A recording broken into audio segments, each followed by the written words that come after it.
ശ്ലോകം 6. ഈ ലോകത്തിൻ്റെ രൂപം എന്താണ്? എങ്ങനെയാണ് ഈ ലോകം ഉണ്ടായത്?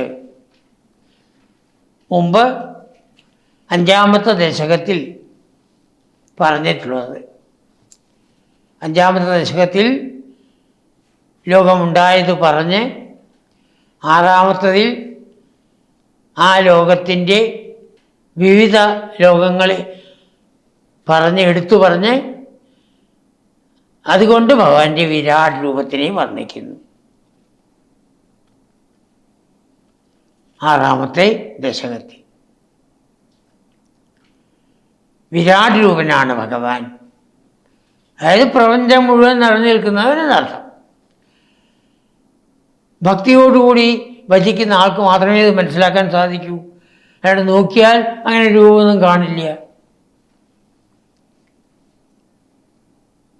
ഓരോ ലോകവും ഭഗവാന്റെ ഓരോ അവയവങ്ങളാണ്. അത് 6-ാമത്തെ ദശകത്തിൽ.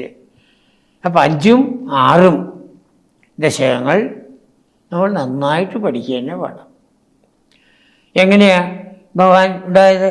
ആപസൃഷ്ട്യാദിജന്യാഹ പ്രഥമമായി വിഭോ. സൃഷ്ടിയുടെ ആദിയിൽ. എവിടെ എപ്പോഴാണ് സൃഷ്ടി തുടങ്ങി ആർക്കും അറിയില്ല. അപ്പോൾ നമ്മളെ സംബന്ധിച്ച് ഒരു സൃഷ്ടി എടുക്കുക, അത്രയേ ഉള്ളൂ. ഭഗവാൻ ഈ ലോകത്തിനെ സൃഷ്ടിക്കുന്ന ഒരു സൃഷ്ടി എടുക്കുക. ആപ സൃഷ്ട്യാദിജന്യ. സൃഷ്ടിയുടെ ആദിയിൽ ജലത്തിലാണ് ഭഗവാൻ ഉണ്ടായിരുന്നത്. ഗർഭദേശേ ദതുസ്ത്വാം. ഭഗവാൻ ആ ജലത്തിൽ അങ്ങ് കിടന്നിരുന്നു. ആ ജലത്തിനെ കാരണജലം എന്ന് പറയും. ത്വാം ഗർഭദേശേ ദതുഹു. അങ്ങേ ആ ജലത്തിൻ്റെ ഉള്ളിൽ, അത് ഭഗവാന്റെ ഒരു സ്ത്രീയുടെ ഗർഭമായിട്ട് കണക്കാക്കണം. സ്ത്രീയുടെ ഉള്ളിൽ കുട്ടി കിടക്കുന്നതായിട്ട് സങ്കല്പിക്കുകയാണ്. ആദ്യം ഏതൊരു കാരണജലമാണ് ഉണ്ടായിരുന്നത്, ആ കാരണജലത്തിൽ അങ്ങ് കടന്നിരുന്നു. എത്ര ത്വയ്യേവ ജീവാ ജലസേന ഹരേ സംഗത ഐക്യമാവൻ. അങ്ങനെ അവിടെ കിടക്കുന്നതായ സമയത്ത് ഈ ലോകത്തിലുള്ളതായ ജീവാത്മാക്കളെല്ലാം, ദേവന്മാർ, മനുഷ്യന്മാർ, മൃഗങ്ങൾ, സസ്യങ്ങളൊക്കെ ജീവാത്മാക്കളാണ്. ആ ജീവാത്മാക്കളെല്ലാം സൂക്ഷ്മരൂപത്തിൽ, സ്ഥൂല ശരീരം വലിച്ചെറിഞ്ഞു, സൂക്ഷ്മരൂപത്തിൽ പോയി ഭഗവാന്റെ ഉള്ളിൽ പോവുകയാണ്. എത്ര ത്വയ്യേവ ജീവാഹ.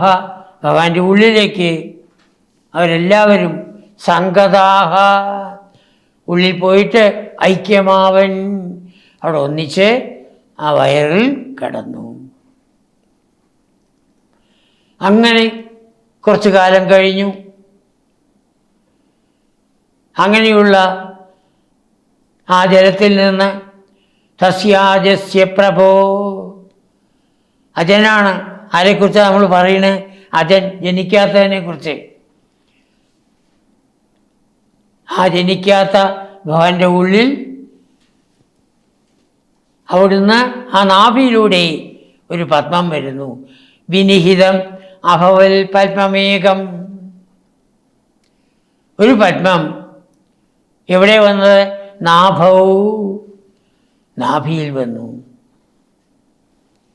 ജലത്തിൽ, കാരണജലത്തിൽ ഭഗവാൻ കിടക്കുന്നു. ലോകത്തിലുള്ള ജീവന്മാരെല്ലാവരും ആ ഭഗവാന്റെ ഉദരത്തിൽ വരുന്നു. അവിടെ കുറച്ചു കാലം കഴിയുന്നു. കുറച്ചു കാലം കഴിയുമ്പോൾ ഈ ജീവന്മാരും ഈ ലോകവും എല്ലാം കൂടി ഒരു പൽപ്പമായിട്ട് ഭഗവാന്റെ നാഭിയിലൂടെ വരുന്നു. വിനിഹിതമഭവൽ പത്മമേകം ഹി നാഭൗ. അതിന്, ആ പത്മത്തിന് 10 ഇതളുകളാണുള്ളത്. എന്താണ് ആ 10 ഇതളുകൾ? ഈ കാണുന്നതായ ലോകത്തിൻ്റെ ദിക്കുകളാണ്. ദിക്പത്രം, ദിക്പത്രം, ദിക്കുകളാകുന്ന പത്രം. അപ്പോൾ 8 ദിക്കുകളും മുകളും താഴെയും 2, 8 2 10 ദിക്കുകൾ. 10 ദിക്കുകളാകുന്ന ഇതളുകളാണ് ഉണ്ടായിരുന്നത്. അപ്പോൾ ആ പത്മം താൻ സൃഷ്ടിച്ചിട്ടുള്ളതായ ആ ലോകമാണ്.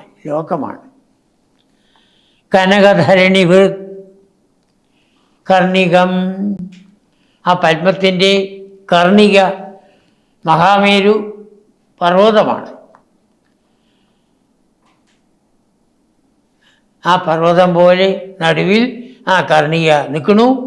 ചുറ്റും ആ 10 ദളങ്ങൾ അത് ദിക്കുകളായി നിൽക്കണു. അങ്ങനെയുള്ള ആ പത്മം ലോകരൂപം ആഹുഹു, ഈ കാണുന്ന ലോകമാണെന്ന് ആചാര്യന്മാർ പറയുന്നു, ജ്ഞാനികൾ പറയും. അപ്പോൾ ഭഗവാന്റെ വിഷ്ണുവിൻ്റെ ഉദരത്തിൽ നിന്നാണ് ഈ കാണുന്നതായ ലോകമുണ്ടായിരിക്കണേ. ആ ലോകം എന്ന് പറയുന്നത് നമ്മൾ കാണുന്ന ഈ ഭൂമി മാത്രമല്ല, 14 ലോകങ്ങളാവുന്ന ഒരു ബ്രഹ്മാണ്ടം, അങ്ങനെയുള്ള അനന്തകോടി ബ്രഹ്മാണ്ടങ്ങളാണ് അതിൽ നിന്നും ഉണ്ടായത്. അതെല്ലാം വിഷ്ണുവിൽ നിന്നാണ് വന്നത് എന്ന് നമ്മൾ മനസ്സിലാക്കണം. അതുകൊണ്ടാണ് വിഷ്ണുവിനെ സർവത്ര വ്യാപിച്ചിരിക്കുന്നവൻ അതാണ് ആ നാമം തന്നെ അത് വ്യക്തമാക്കുന്നു. ദേവേഷ്ടി വ്യാപ്നോതി ഇതി വിഷ്ണു, അനന്തകോടി ബ്രഹ്മാണ്ടങ്ങളിലും വ്യാപിക്കുന്നവൻ. ദേവേഷ്ടിയുടെ അർത്ഥമാണ് വ്യാപ്നോതി, അനന്തകോടി ബ്രഹ്മാണ്ടങ്ങളിൽ വ്യാപിച്ചു നിൽക്കുന്നവനാണ് വിഷ്ണു. ആ വിഷ്ണു സൃഷ്ടിയുടെ ആദിയിൽ കാരണജലത്തിൽ കിടന്ന് അവിടുന്ന് ജീവന്മാരെല്ലാം സൂക്ഷ്മരൂപത്തിൽ അദ്ദേഹത്തിൻ്റെ ഉള്ളിൽ വന്ന് കുറച്ചു കാലം കിടന്ന് ഒടുവിൽ ഒരു പത്മമായിട്ടാണ് പുറത്തേക്ക് വന്നത്. ആ പത്മം